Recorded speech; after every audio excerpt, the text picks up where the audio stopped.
Adam Sandler is an actor that has a very interesting filmography, to say the least. Let's get the obligatory out of the way. Punch Drunk Love and Uncut Gems are both masterpieces. Now that we've gotten that out of the way, let's focus on what he is best known for, his comedies. Ever since the release of his two breakout films in the mid-90s, Billy Madison in 1995 and Happy Gilmore in 1996, Adam Sandler has become one of the biggest names in comedy film history. However, despite the popularity of these two breakout movies and the generally good reputations that they have today all these years later, his other later work going into the 2000s and early 2010s are less than stellar, to say the least. So Adam Sandler has a production company named Happy Madison Productions, and a lot of his movies, a lot of his most well-known movies, come from this studio. Some of these movies don't even have Adam Sandler in them, but they have actors that he works with frequently, friends of his, actors like Kevin James and David Spade, for example. And even if he doesn't star in these movies, they all feel very similar to each other tonally. I don't know how much sense this is gonna make, but I always look at these Happy Madison movies as being like their own subgenre of comedies. Like, I'm still debating on if I consider this a good thing or a bad thing, but these movies have a very unique vibe to them. They have a very unique feel, a very unique tone that differentiates them from other 2000s comedies. And generally, these movies are pretty poorly received, with some of these movies, like Jack and Jill from 2011, being so critically reviled that they are considered among the worst movies ever made. Damn. I used to watch a lot of these movies when I was a kid, which that probably explains a lot, to be honest. And looking back on these movies in retrospect, I think that they are a mixed bag. On extremely rare occasions, you can get a movie that's genuinely, honest to God, unironically good, like the first Grown Ups, for example. Guys, I don't care what anyone says, okay? Grown Ups is fucking peak cinema, and I will not let anyone tell me otherwise. If I see anyone bad-mouthing Grown-Ups in the comments, you're gonna get banned, okay? That's the new rule we're establishing. Literal textbook definition of a comfort film right here, okay? You don't appreciate true kino. I miss being a stupid little kid and thinking Kevin James swinging on a rope and hitting a tree was the funniest thing in the world. You know, it's little things like that bring me a tiny bit of joy in the dark times that we live in. If Punch Drunk Love and Uncut Gems didn't exist, this would be Adam Sandler's magnum opus easily. I mean, it is his magnum opus even with the existence of those two movies, but still. And then you have movies that are a lot more mixed in comparison. Movies like the first Paul Blart Mall Cop or The Benchwarmers,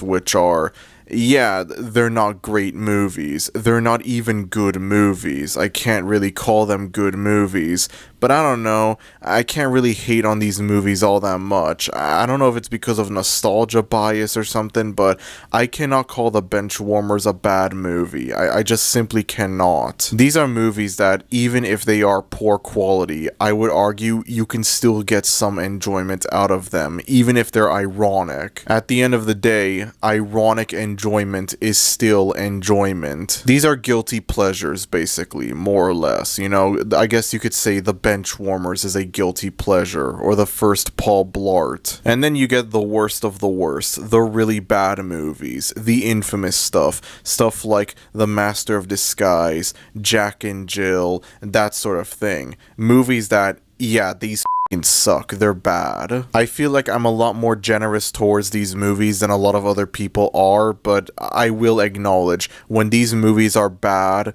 they can be really bad. I remember a few years ago, I was bored one night, and so I decided to watch You Don't Mess with the Zohan on Netflix, and I didn't really find it all that funny. I was bored watching it. I don't know if it was like unwatchable necessarily, but I remember there were a distinct lack of laughs watching the movie. And this was fairly recently. This was like, I don't know, 2019, 2020, I'm not sure. It wasn't like, oh, I love this movie as a kid, and then I rewatch it all these years later and it's aged badly. No, this was a movie that, like, I watched it fairly recently, all things considered, and I thought, yeah, this kind of sucks. What the hell is this, man? And then you have the infamous Jack and Jill from 2011, frequently regarded as the worst one of these Happy Madison movies, and one of the worst movies ever made in general. And, I've never seen this movie, believe it or not, so I can't really say all that much about it. I'm well aware that I gotta change that at some point. If this video gets 200 likes, I will review Jack and Jill. I will watch and review Jack and Jill because I feel like this is something that should happen. I feel like I'm a lot more generous towards these movies than most other people are, and I have a feeling that's gonna change the moment I watch Jack and Jill. This is like the one movie of theirs that, like, no one will ever defend. Like, I've seen people defend Paul Blart,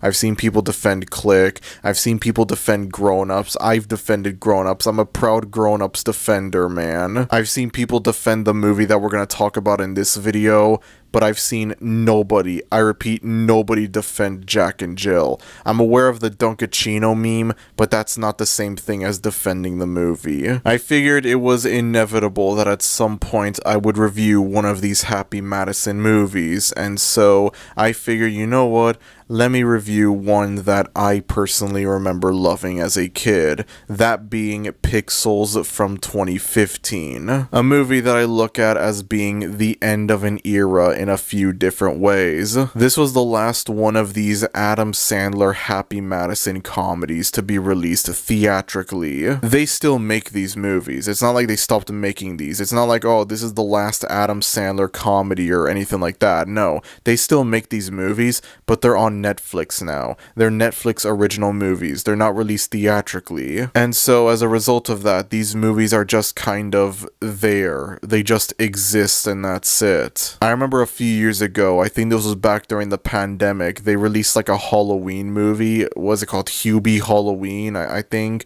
And this was a Netflix movie and, you know, it exists. Who cares? I feel like this movie would hit differently as a theatrical movie from, I don't know, 2009, but having it as a Netflix original in 2020, it doesn't really hit the same, even if a certain event that happened in 2020 never happened. As far as I'm aware, none of these Netflix original Happy Madison movies have the surprisingly good quality of Grown Ups, but they're also not unanimously despised like Jack and Jill. They're just kind of there. They exist. Whatever. Who cares about them? In addition to that, I also look at Pixels as being one of the last, if not the last, really noteworthy comedy to come out before the genre just completely fell into irrelevancy.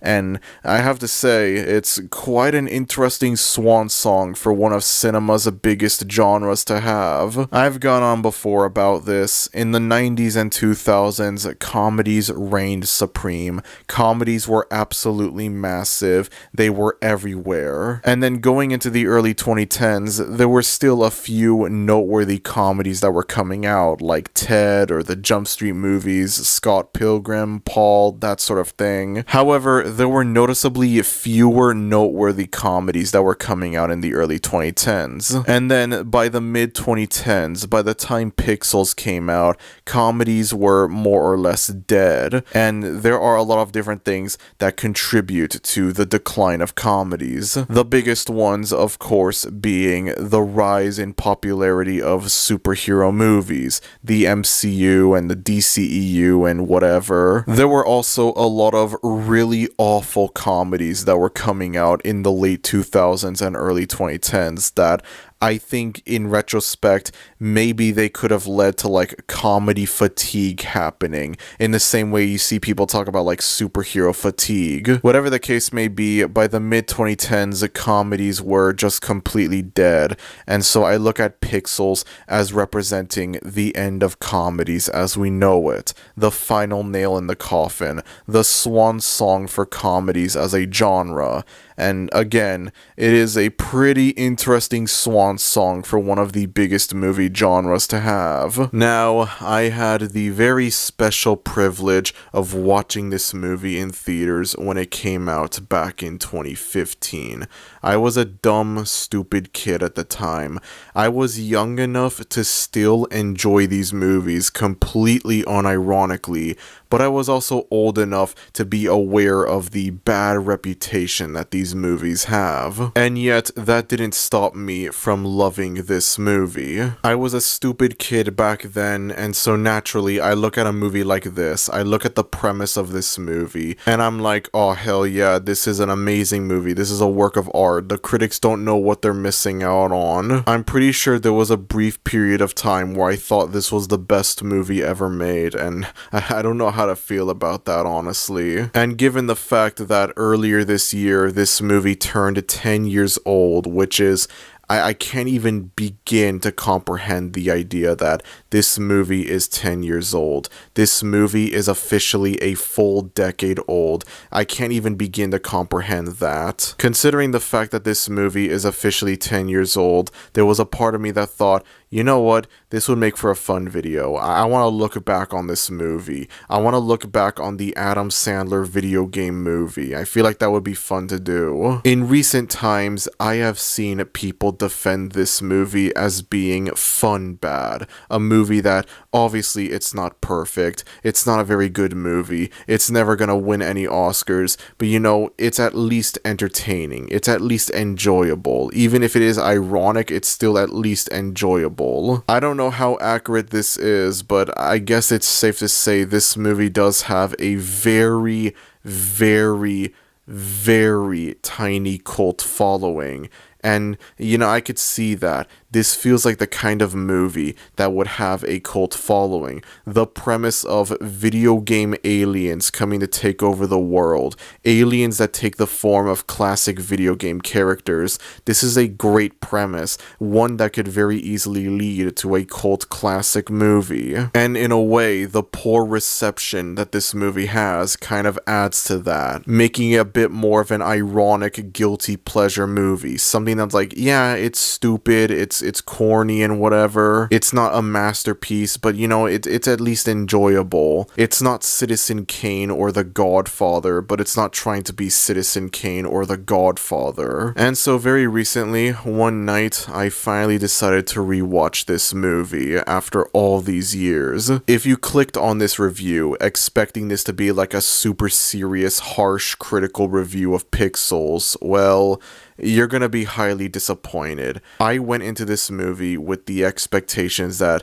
it's obviously not gonna be a good movie, but it's gonna at least be fun bad. It's gonna be entertaining at least, you know, even if it's not good, it's at least gonna be entertaining. It's just dumb, stupid fun, and that's it. Again, I know that people hate the whole turn off your brain and have fun crap, but this is like the perfect movie for that. This is like the best example of a turn off your brain and have fun movie, or at least it should be. I must remind you all, this is a movie where Adam Sandler fights aliens that take the form of classic arcade game characters, and Kevin James is the president of the United States.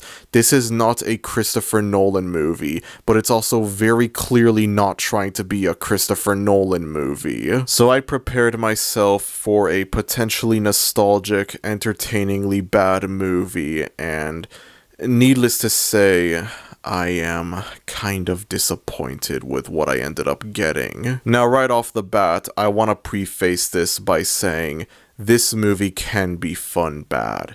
It can be enjoyable from time to time. This movie isn't 100% joyless or anything like that. It's not like, oh, the movie is unwatchable garbage. How could I have possibly liked this as a kid? Nothing like that. There are moments in this movie where it's like, yeah, I can see why I loved this as a kid. There are moments in this movie where it is indeed dumb, stupid fun. It's entertaining. I'm not making this with the intentions of being like, oh, I hate fun, fun. I'm a joyless, miserable snob who watches nothing but indie movies about depression. All hail A24, you know, I'm not like that. Again, I understand that there are people that have defended this movie, and I can see why they would defend this movie. There are dumb fun moments to be found in this movie. There are moments in this movie where it's just dumb, stupid fun. It's just pure mindless entertainment. I get that. The problem is, though, for me personally, there isn't enough dumb fun entertainment in this movie for me to be like, oh, this is a fun guilty pleasure movie, you know, it's actually good. Y'all are haters. Y'all hate fun, alright? Y'all are pretentious nerds. Stop watching Christopher Nolan, please. Learn to appreciate a fun movie when you see one in front of your face, you know. I wish I could be like that, but unfortunately, there's not enough dumb fun in this movie for me to say that. There is undeniably dumb fun moments to be found in this movie, but it's not enough for me to be like, oh, I love this movie. It's actually like a good, underrated movie. This feels like the kind of movie that should have a cult following, and yet it doesn't. And honestly, with the way the movie currently is in its current state, I can understand why it doesn't really have much of a cult following. So the movie begins in the early 80s, where we have the two main characters of the movie, Adam Sandler and Kevin James's characters, as kids. I don't know their names, nor do I really care about what their names are. I think the name of Adam Sandler's character is Sam. I don't know. I don't really care. It's just Adam Sandler. This character is Adam Sandler. It's Adam Sandler playing Adam Sandler. There's nothing to make this character different or unique from Adam Sandler's character in Grown Ups, or his character in Click, or in any of these other movies. It's just Adam Sandler playing Adam Sandler. And as for Kevin James, well, we'll get to that when the right time comes. So we have the two main characters of the movie as kids. It's the early 80s. There's this arcade that opened up near them, and so they decide to go to it. Naturally, there are a lot of classic arcade games here, and Adam Sandler's character, it turns out, whoa, he's really good at video games. And so he enters this national video game tournament. And in the final round of the tournament, he goes up against the Fire Blaster, as they both play Donkey Kong to see who wins. And then the Fire Blaster ends up winning, Adam Sandler ends up in second place, and so this whole thing of like, yeah, I'm really good at video games, he just kind of drops it. And then we cut to Adam Sandler and Kevin James, who are both adults now. Adam Sandler is a technician, and Kevin James is... oh my god, bro. Bro, this is one of the only things I remembered about this movie. Kevin James is just casually the fucking president of the United States of America. I gotta be real with y'all. I wish I made this video while we were still in the Biden era. I wish I decided, you know what, I'm gonna review Pixels, because why the hell not? I wish we did that while we were still in the Biden era. Or alternatively, we lived in the timeline where Kamala won. Because the large amount of jokes that I want to make about Kevin James being the president of the United States in this movie, yeah, I'm not sure how many of those jokes I can be able to do. This is something that is never acknowledged once in this movie, but I just have to think about, like, imagine running for president. Imagine, like, you're starting your own presidential campaign, and it's like an election year is coming up. Imagine you're encouraging people to vote for you. You have people endorsing you, believing that you should become the next president, and then election day arrives, people start voting, and you end up losing to Kevin James. I can't even imagine what that must be like in this universe. There's a quick throwaway line near the end of the movie that implies that this was after Obama's presidency. And given the fact that this movie came out while we were still in the Obama era in 2015, I want to imagine this movie takes place in an alternate universe where Kevin James ran for president in the 2012 elections and successfully won over Obama. I don't know why I'm overanalyzing this, okay? I don't know what else to do. I'm sorry. I put too much thought into the most stupid possible. I apologize for that. Now, obviously, the idea of Kevin James being president is absolutely stupid, and it is funny, but it's also pretty damn badly aged for obvious reasons. And then it's made even worse because it turns out, Kevin James isn't exactly a very good, very competent president. There's a scene early on in the movie where Adam Sandler and Kevin James are watching the news, and there's like a news report of Kevin like reading a book to like a kindergarten, I don't know, and it's like he's mispronouncing words, he's not reading the book properly, like he mispronounces catastrophic, and then shortly after the two of them go outside and you have these like, I don't know, protesters outside criticizing Kevin James, claiming that he's not a good president, he's incompetent, whatever. I can't believe I'm saying all of this stuff completely unironically. I can't believe this is stuff that's in the movie. And somehow, before I started watching this movie, I failed to put two and two together. I already knew going into this that, yeah, Kevin James is the president in this movie. And I thought that was it. The joke is Kevin James is the president of the United States. That's it. That's the joke. That alone makes up the joke. Somehow I never put two and two together and realized, oh yeah, not only is he the president, but he's also not a very good president. And obviously that makes this whole thing even more badly aged than it already is. I mean, I wasn't exactly expecting Pixels to age like fine wine, but I wasn't expecting it to age badly this way. Kevin James being like an incompetent president isn't really explored much in this movie. As a matter of fact, as the movie goes along, it's implied that like his reputation improves,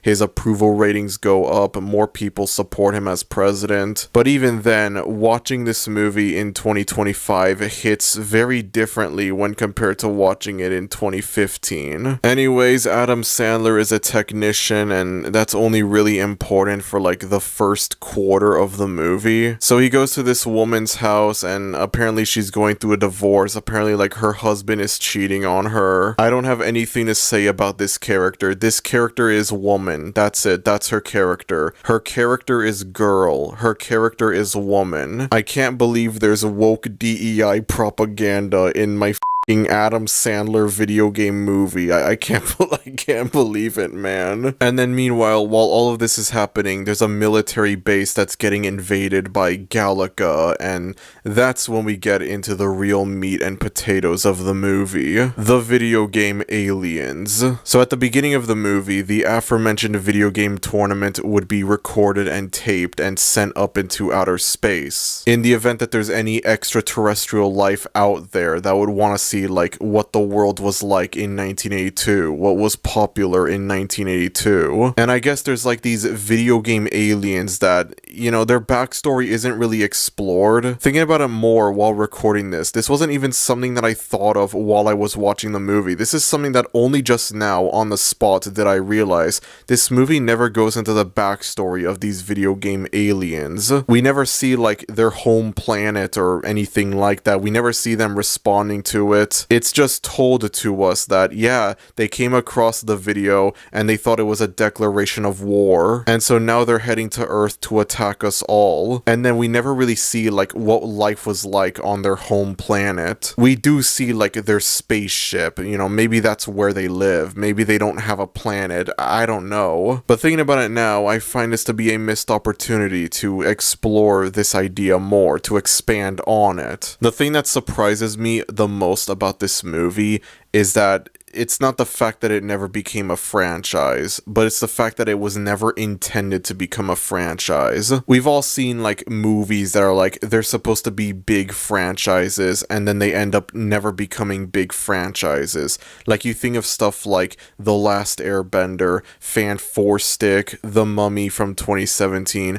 These were supposed to be the first of a franchise. They were supposed to be franchise starters, and then because of the poor performance of these movies, they end up never becoming franchises. Whatever planned sequels they were gonna have, they ended up getting cancelled. Pixels feels like a movie that should be like one of these failed attempts to start a new franchise, because I could actually see franchise potential in this movie, and yet it never became a franchise. It was never planned to become a franchise, for better or worse. There's no, like, this feels like the kind of movie that would have a sequel bait post-credits scene, but it doesn't. It seems like this entire movie was intended to just be a one-and-done film, and that's it, which, you know, maybe that's a good thing, maybe that's a bad thing, I don't know, but it's something that I think about. This feels like a movie that would be intended to, like, start a franchise, but it was never intended to. It's not that this movie didn't start a franchise, it's that this movie never intended to start a franchise that gets to me. That's what I find surprising. Anyways, President Kevin James becomes aware of the Galaga invasion at this one US military base,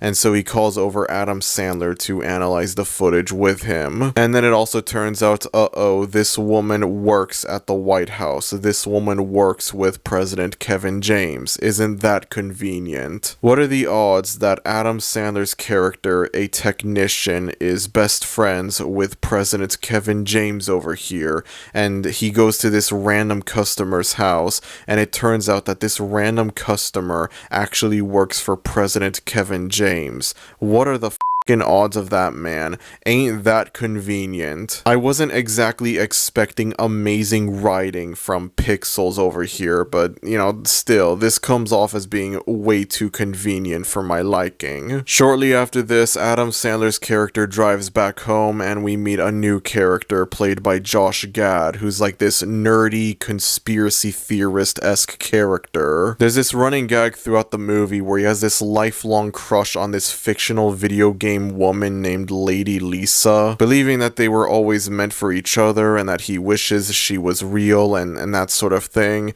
And it's like, I get it. This is deliberately cringy. I get it, you know. This is supposed to be cringy on purpose, you know. It's still pretty cringy though. It's like, I understand it's deliberately cringy, but like, deliberately cringy is still cringy. It's not like a super reoccurring running gag in the movie, but it does happen enough times to the point where whenever it happens, it is really awkward and uncomfortable. And again, I understand that's the point. This is deliberately cringy. This is cringy on purpose, but you know, again, deliberate cringe is still cringe. Anyways, given the fact that this character is supposed to be like a nerdy conspiracy theorist type character, he winds up with proof that these are aliens who intend to invade Earth. He's watching some old, like, I don't know what the this is, like some like late 90s, early 2000s teen drama. I have no idea. And then midway into it, it gets interrupted by what I can only describe as a very early form of AI slop, where you have Ronald Reagan going on about how these video game aliens plan on taking over the world and invading it, and there's nothing that the humans can do about it. And while I was watching this movie, the only thing I could think of during this scene was,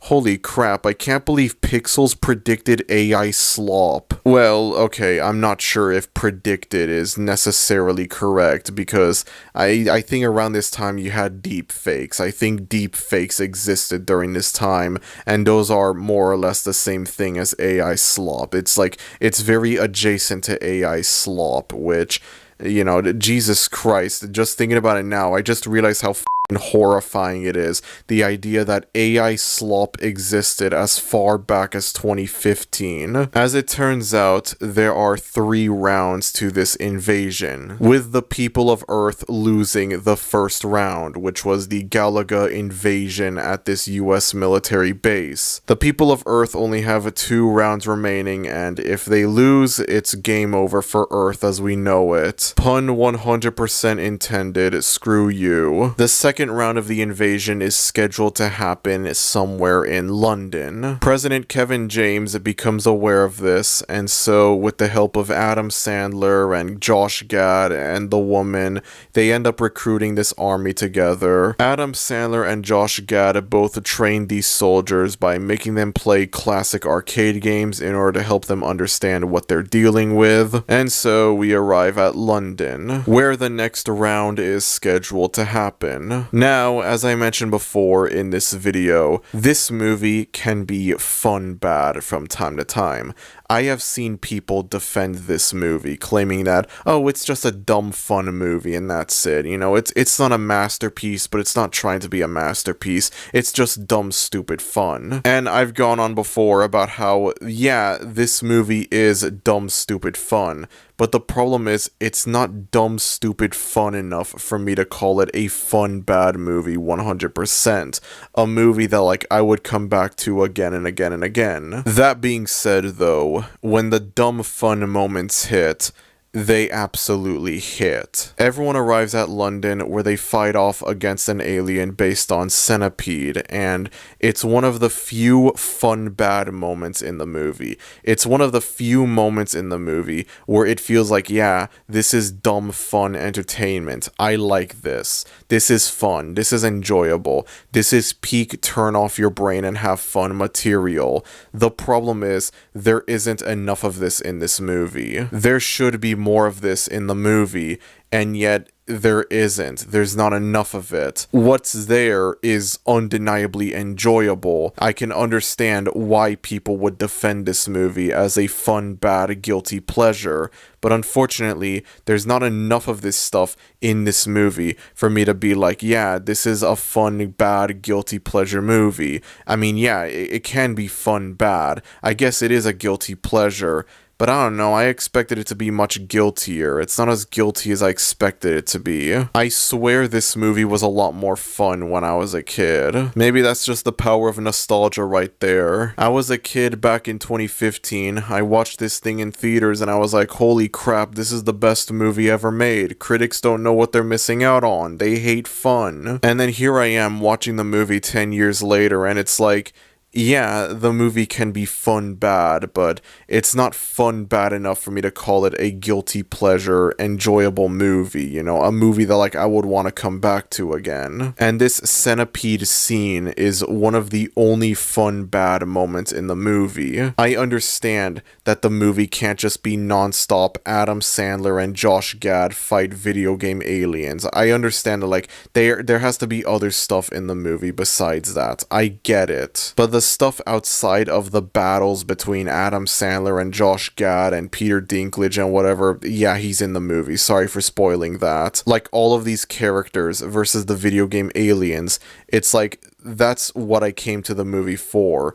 And then everything outside of that is considerably a lot weaker in comparison. If the movie consisted of more stuff like the centipede scene, then it would be a different story, but unfortunately there's not enough of it in this movie. And I understand that, like, a lot of this just comes off as me being anti-intellectual. This comes off as me being like, oh, movies should just be dumb, mindless entertainment and that's it. Consume product. And I can assure you, that's not the case at all. That's not even close to what I'm saying with this movie. I have to remind you all, this is a movie where Adam Sandler fights video game aliens and Kevin James is the president of the goddamn United States of America. This is not a deep, thought-provoking movie, nor is it trying to be a deep, thought-provoking movie. Y'all complain that, like, the MCU isn't real cinema. I'd argue this movie is even less real cinema than any MCU movie. Thor: Love and Thunder is closer to being real cinema than Pixels. Well, okay, no, that might be going a bit too far. I apologize. I've mentioned this before. I didn't go into this movie rewatching it expecting a Martin Scorsese, Christopher Nolan tier work of art. I didn't go into this expecting a masterpiece that I would be thinking deeply about long after I finished watching it. I went into this knowing that it would be a dumb, stupid, fun movie, and again, there are dumb, stupid, fun moments in the movie, but there aren't enough of them in the movie for it to be like, yeah, I like this movie. This movie's actually good. If there's one good thing that I will say about this movie, it's that the designs of the video game aliens, I think, look really good. I think the animation for the video game aliens, the CGI for them, I think they look great. I love the way that they look. I think they look amazing. But all they do is just remind me of the wasted potential that lies within this movie. I'm not gonna lie, I wish this movie came out earlier than 2015. As I mentioned before, this was one of the last, if not the very last noteworthy comedy to come out before the genre just fell into complete irrelevancy. By the time this movie came out, comedies were more or less extinct. And so as a result of this, there's just this kind of outdated feel to this movie. Like, this doesn't feel like a 2015 movie. This doesn't feel like something that would come out in 2015. This feels like something that would come out in, I don't know, 2008 or something like that, when comedies were still popular. I forgot to mention this until now, but this movie is actually based on a short film also called Pixels, released back in 2010. This was a, I believe, 2-minute long short, and they managed to get the rights to turn this short into a full-fledged movie, and that's how we end up with the movie that we all know today. But even with that knowledge in mind, that this whole movie was based on a short film from 2010, I can't help but feel that, like, you know, this doesn't feel like a 2015 movie. This feels more like something that would come out in, I don't know, 2011. I know that that's only a 4-year difference, but believe me, there is a difference between the cinematic landscape in 2011 versus the cinematic landscape in 2015. The whole movie just has a very outdated feel to it when you compare it to, like, a lot of the big movies from 2015. I know that it's generally considered one of the weaker MCU movies, but if I looked at Avengers Age of Ultron and then I compared it to Pixels, I would very easily see, yeah, you know, this came out during a time when superhero movies were very clearly becoming the next big thing, replacing comedies. Obviously, yeah, superhero movies existed long before Age of Ultron, but when this movie came out, it came out during a time when the superhero movie genre was much bigger and much more popular than it had ever been beforehand, and it was only going to get bigger and bigger and bigger as the 2010s went on. If I looked at both of these movies side by side, it would be very obvious to see, yeah, comedies are dying. Adam Sandler, Happy Madison-esque comedies are dying, and superhero movies are becoming the next big thing. And then, ironically enough, superhero movies suffer a decline very similar to what comedies suffered in the mid-2010s. And one of the biggest problems that people have with modern-day superhero movies, modern-day MCU movies, whatever, is the kind of humor that these movies have. You know, whatever you want to say about Pixels, I'll give it this. At least it doesn't have fucking Marvel humor in it. You know, at least it's like, this movie, I know it came out in 2015. I know it came out before this was even a problem, or maybe it was a problem, but it wasn't as bad as it would become later on. But this feels like the kind of movie where they would have the characters say, that just happened every 2 seconds,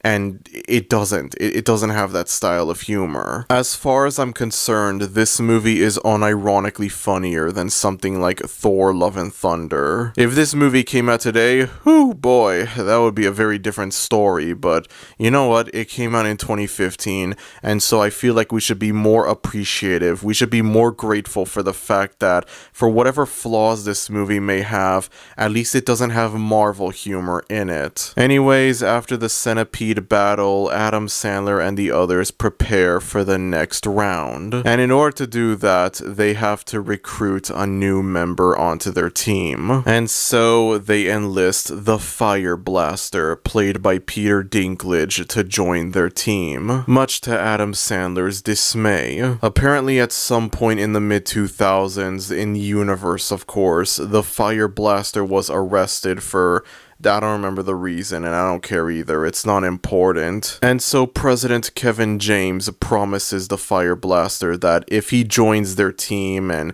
if he helps stop the video game aliens, then he might be freed from prison, or at least he might get his sentence reduced. And just like that, the Fire Blaster ends up joining the team, and so now we have the complete oddball group of the movie. I've gotta be honest, I wish this movie movie was unironically good and or had a sequel, because I do think there is potential for chemistry within these characters. And unfortunately, that chemistry isn't really felt as much throughout the movie as it should be. Anyways, they get informed that the next invasion takes place in New York City, and so they head there, and it's here that we get the most iconic scene of the movie, and easily the highlight of the movie. I'm saying this 100% unironically, the Pac-Man scene. The scene where, yes indeed, much to our shock,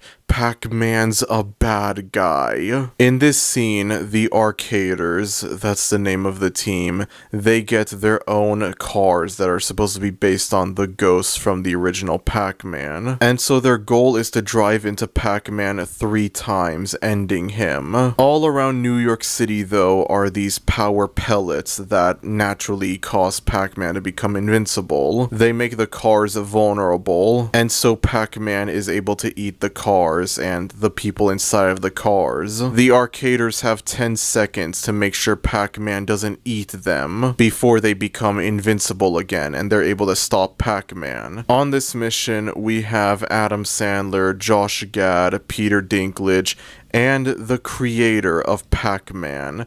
Except he's actually not the creator of Pac-Man. This is someone else that plays the creator of Pac-Man. Apparently, the actual creator of Pac-Man does appear in the movie as a cameo. However, he's not in the actual role. He doesn't play himself in this scene because he doesn't speak English. And the creator of Pac-Man is only really here in this scene as a cameo.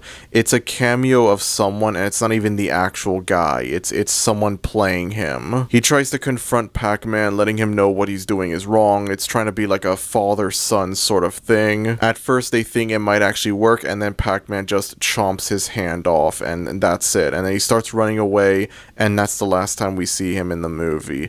Well, actually no, at the very end of the movie when they win, he gets his hand back, so, you know, it's a happy ending for him. And so that just leaves Peter Dinklage, Josh Gad, and Adam Sandler. And once again, this is a really fun scene. I like this. This is unironically a great scene. I think it's a lot of fun. It's not a life-changing work of art or anything like that. It's never gonna win any Oscars, but, you know, it's a fun, enjoyable scene. This is maybe the most iconic scene in the movie, and, you know, for good reason. For good reason. While watching this scene, I know that this is literally just Pac-Man, and so it might be redundant for me to say this, but while watching this scene, I couldn't help but think of something. Yet another reason why I wish this movie came out earlier than 2015. 4 words.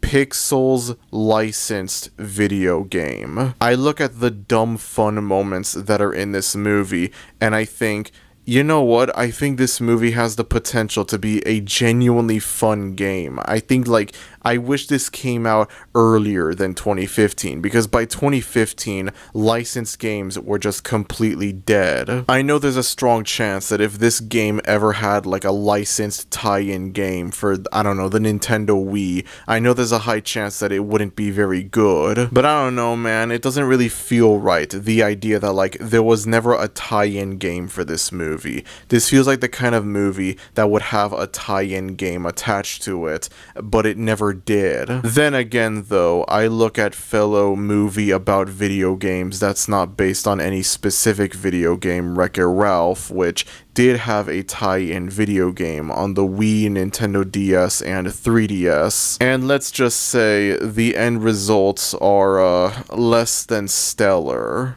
I hate to see my beloved home like this. They're eating everything. Hopefully Gene's Macarena records too. And so I don't doubt the possibility that if a Pixels video game existed, it would suffer the same fate, but I don't know, man. I feel like the world is kind of a slightly worse place just because the Pixels shovelware licensed game for the Wii never existed. Anyways, going back to the scene itself, Josh Gad's car ends up getting eaten, leaving only Adam Sandler and Peter Dinklage. Peter Dinklage manages to hit Pac-Man on several occasions, Aliens. I forgot that his character's name is the Fire Blaster. I forgot. You know, screw it. Consistency doesn't matter. I don't care about consistency. I'm still gonna call him Peter Dinklage. However, he accidentally ends up driving his car into the ocean, leaving Adam Sandler as the last man standing. Adam Sandler confronts Pac-Man. Pac-Man eats a power pellet, causing Adam Sandler to become vulnerable for 10 seconds. And so, for those 10 seconds,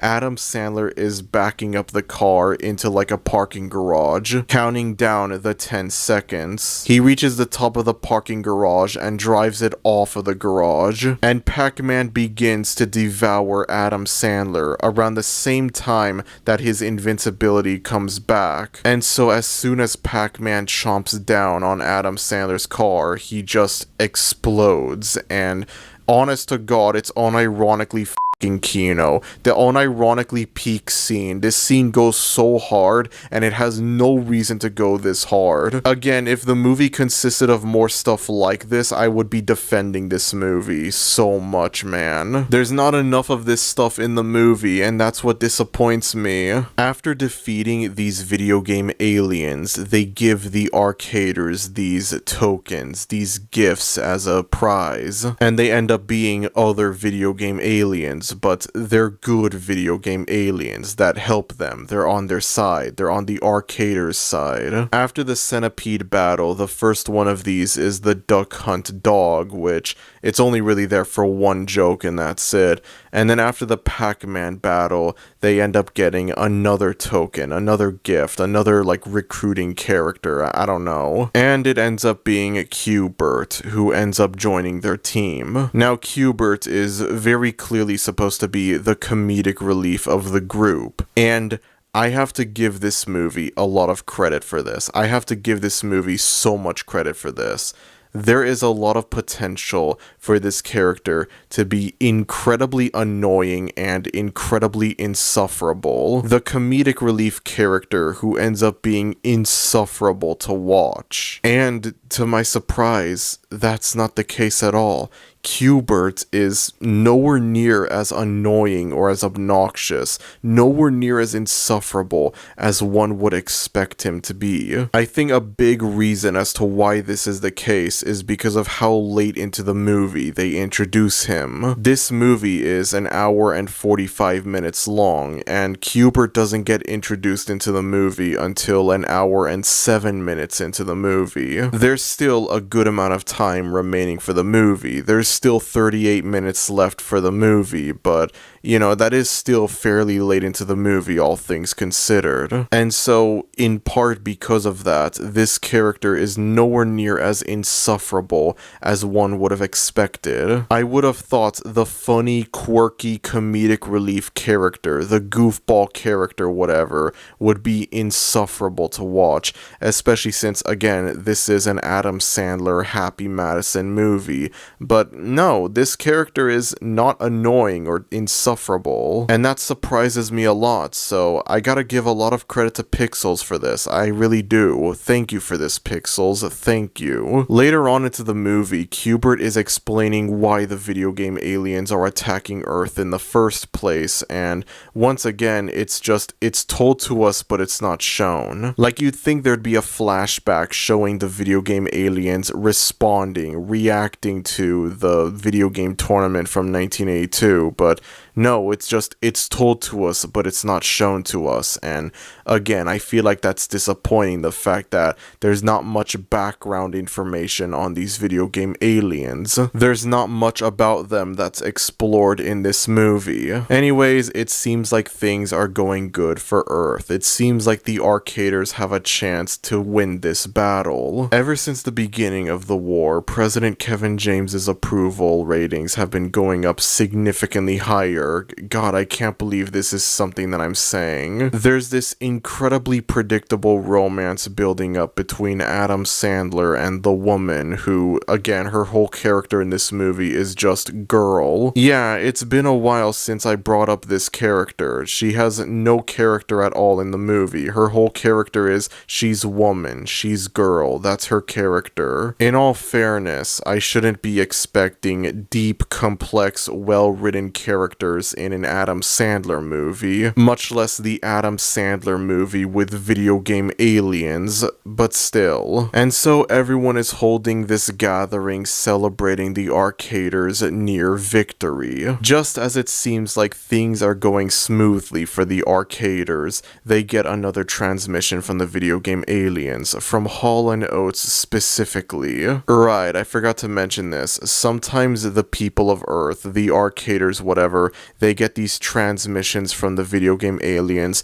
and they take on the form of like 80s pop culture and whatever. So you have like Madonna, you have President Ronald Reagan, you have like that sort of thing. And they accuse the arcaders of cheating during the Pac-Man battle, which gives the video game aliens the go-ahead to completely annihilate Earth. And then as it turns out, the Fire Blaster cheated. He has these cheat codes written on his glasses, and that was what helped him take down Pac-Man numerous times during the battle. It also turns out this is what allowed for him to win at Donkey Kong all those years back, which means that Adam Sandler was actually the winner of that video game tournament. Now, I swear, when I was a kid, I remember this scene led into the very predictable third act sad moment that a lot of movies have. And to my surprise, there's no third act sad moment in this movie or anything like that. There's no third act breakup between the characters, the arcaders, whatever.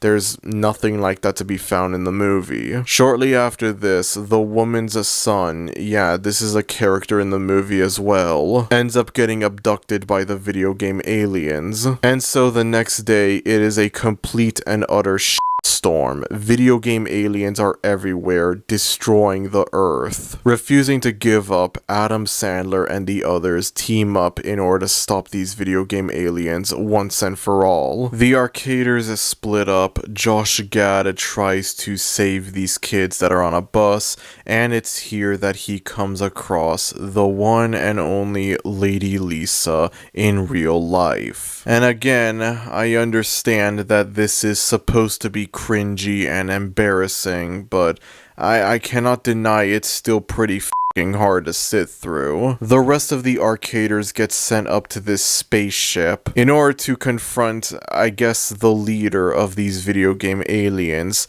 Donkey Kong. Whoa, guys, nobody told me Seth Rogen made a cameo appearance in this movie. And so we get the last one of these dumb, fun, entertainingly bad moments in this movie, where you have the arcaders trying to climb up to Donkey Kong, culminating with Adam Sandler grabbing the hammer from the original game and throwing it straight to Donkey Kong, blowing him up to pieces. Just like that, the arcaders win, Earth is saved, and everything can go back to normal. All of the video game aliens get sent back up into the spaceship, including Lady Lisa, much to Josh Gad's dismay. They end up rescuing the 3 individuals that were abducted by the video game aliens, including the woman's son, and everyone lives happily ever after. The end. Oh yeah, for whatever reason, Cubert transitions into Lady Lisa.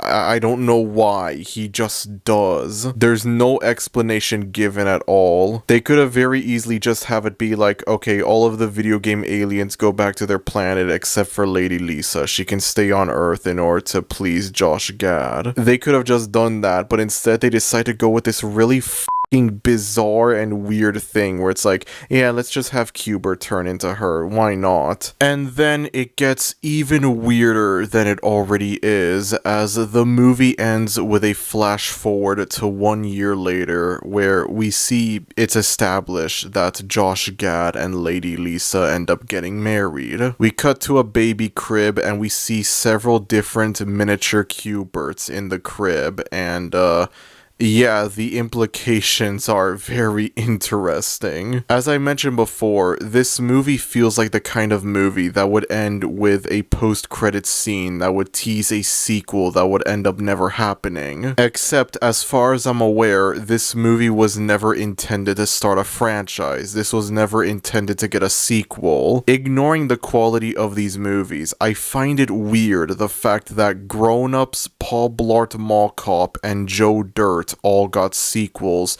but not Pixels. They saw sequel potential in Grown Ups and Joe Dirt, but not Pixels.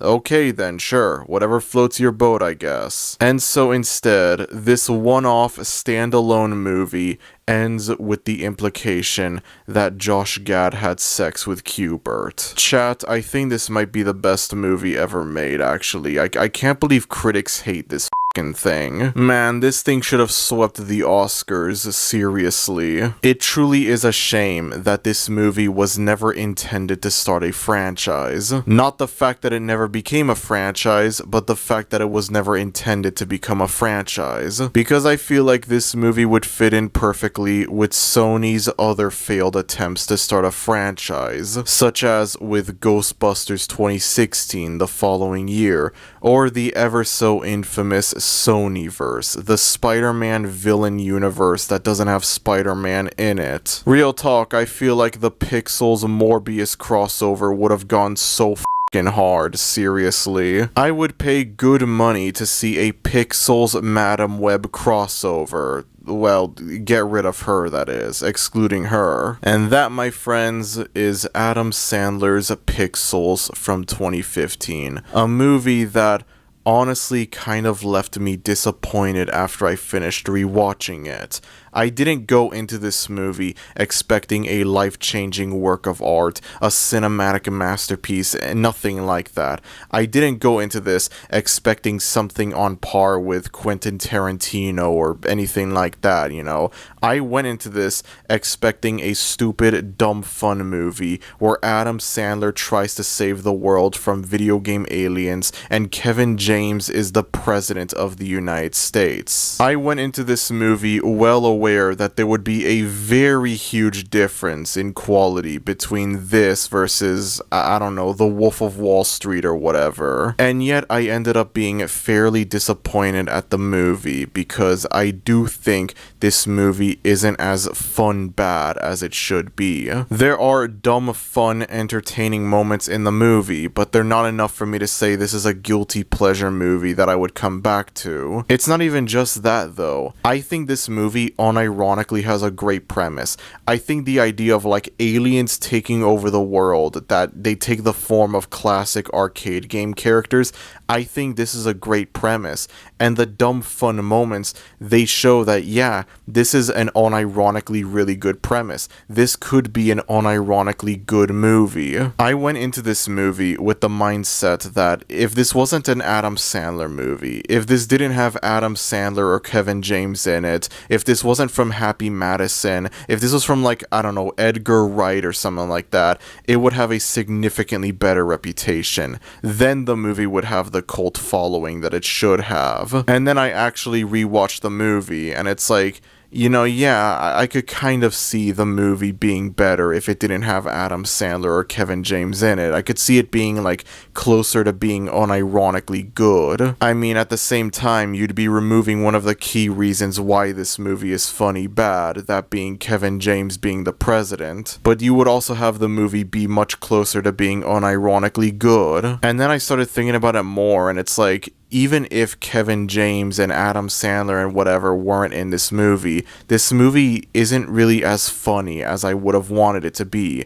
It's a lot more flat than expected. Did I have a good time watching this movie? Yeah, I did.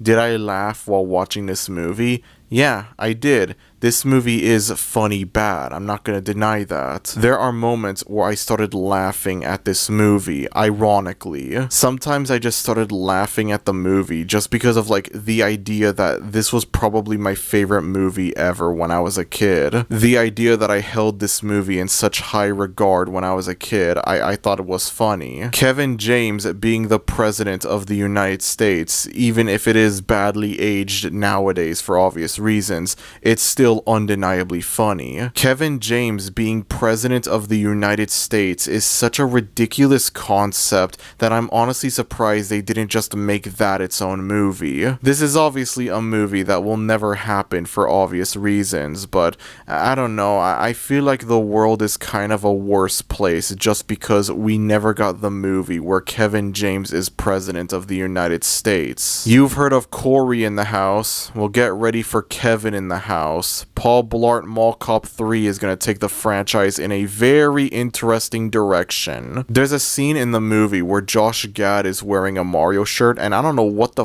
it was, but I just started laughing non-stop at this. They don't even make any jokes about the shirt. They don't acknowledge that, like, oh yeah, he's wearing a Mario shirt. Nothing like that at all. For some reason, the fact that he's wearing this, like, 8-bit Mario shirt, I just thought it was funny. It just reminded me so much of my life is like a video game trying hard to beat the stage. I couldn't stop thinking about that while watching it, and it made me laugh. Oh yeah, while we're on the topic of Mario, I just realized this is a Sony movie, and you have Donkey Kong as, I guess, the main villain of the movie, the final boss, whatever, the climactic final battle in the movie. And then you have Josh Gad wearing a Mario shirt, and then you also have Mario himself appearing near the end of the movie, where you have all of these video game aliens destroying the world. They don't interact with him, they don't acknowledge him, he's just there as a background character. It's a cameo, basically. Nobody told me Chris Pratt made a cameo appearance in this movie either, and I just find it really funny, the idea that, like, there's Nintendo characters in a in Sony movie. There's a scene in the latter half of the movie where the woman's a kid is playing a game, and it's like a modern day game, and Adam Sandler is going on about how he doesn't like this game. He thinks it's like it's too violent, whatever. And the game that the kid is playing is, I kid you not, The Last of Us. Now, I remember this scene when I was a kid,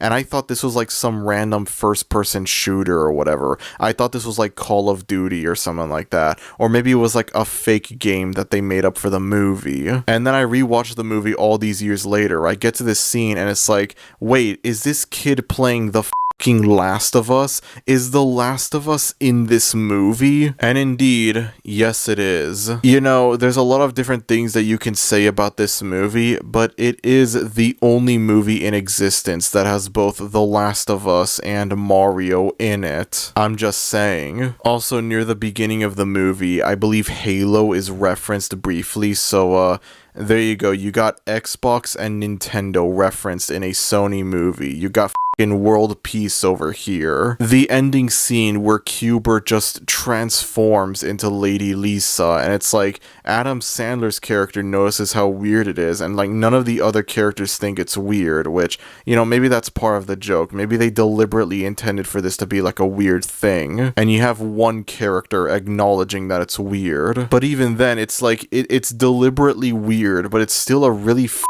baffling decision to make. Like, why not have it be like, okay, all of the aliens leave Earth except for Lady Lisa. She gets to stay in order to appease Josh Gad. Just go with that instead. Go with the simple cliche method instead of this really bizarre thing. And then they make it even more bizarre with the ending of the movie where it's implied Josh Gad had sex with Cubert. That's something that I just said. There is undeniably a lot of really funny things about this movie. Ironically, this movie is fun bad. This movie is funny bad. It can be entertainingly bad.